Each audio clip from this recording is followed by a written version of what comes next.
I'm Joe Reed, and this is Behind the Mic with AudioFile magazine. If you've been listening this week, you know the founder of AudioFile, Whitten, is with me, and we're talking mysteries. That's a real shocker. So what are we looking at today, Robin?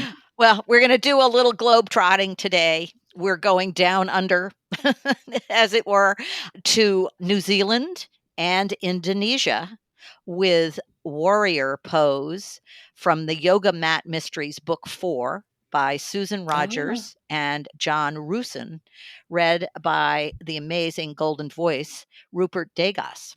Rupert. He is an amazing narrator.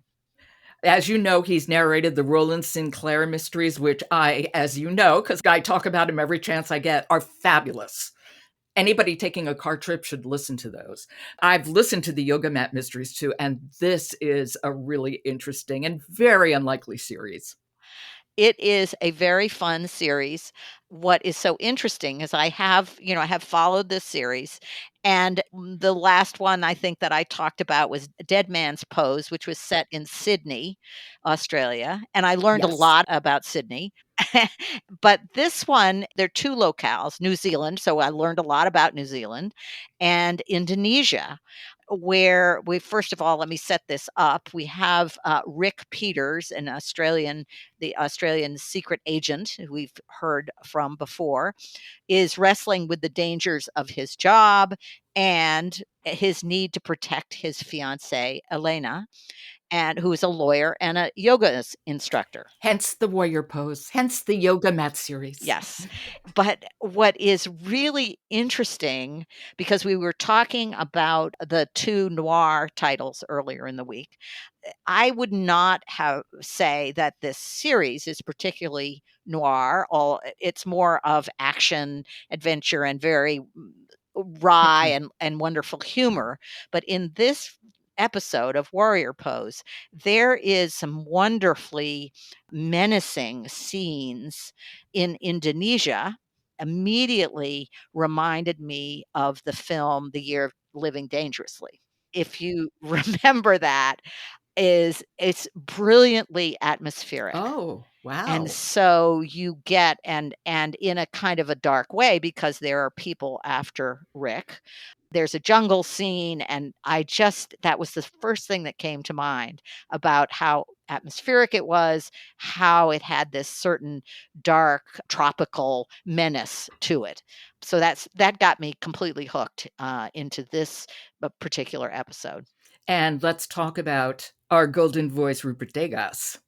Well, he's so terrific with all of these characters and all of the accents. And we have Rick's parents are in this episode, and they have very distinctive accents. And I think that there are a lot of Maori names, not that I would know, but they sound so authentic. And I think the authors care a great deal that all of those names, place names, food and tradition names are all completely accurate. Oh yeah, and I'm sure Rupert cares deeply too. Yeah. So we have quite a lot of a big theme of environmental hazards and people trying to hide hazardous waste, money, power, great central themes, as well as a lot of family secrets. Yeah. So, it's a great setup. And, we've talked about how skilled Rupert is with characterizations, with nuance, with pacing, but he's also a really lucid narrator, so that plots can be twisting and turning, but you always know where you are. Absolutely. Well, why don't we hear a little? This is when Rick and Elena are in New Zealand, and they're visiting with his parents, and his mother is part of this scene. Okay. This is Warrior Pose by Susan Rogers and John Roosen, and it's read by Rupert Degas. Coming up the long path from the beach, Elena could smell the aroma of bacon cooking, and Kiri looked up, announcing the breakfast menu. Fried duck eggs this morning with sourdough toast, orange marmalade, and Canadian bacon. Rick dug out the Italian roast coffee beans and began hand-grinding them. He had calculated how to make an espresso using a stovetop coffee maker on the coals. "I've got some smoked trout in my chili bin and some venison sausages," George offered up. Breakfast was leisurely at JP1, as if it was a land that time forgot. "I realized you don't get mobile reception here, Richard," John said.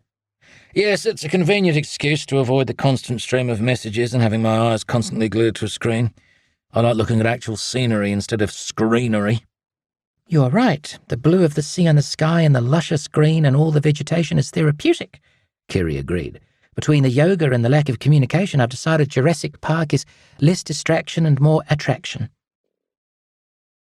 Okay, how many voices did he just create in this, 1 minute clip? Mm-hmm. Oh, my Lord. He, to me, is such a visual narrator, if that makes sense, because I just see everything he narrates. He creates a movie in my mind. Yes. And, in something like this, where you have so much local color, if you will, it's really quite fabulous because we learn a lot about New Zealand and Indonesia too.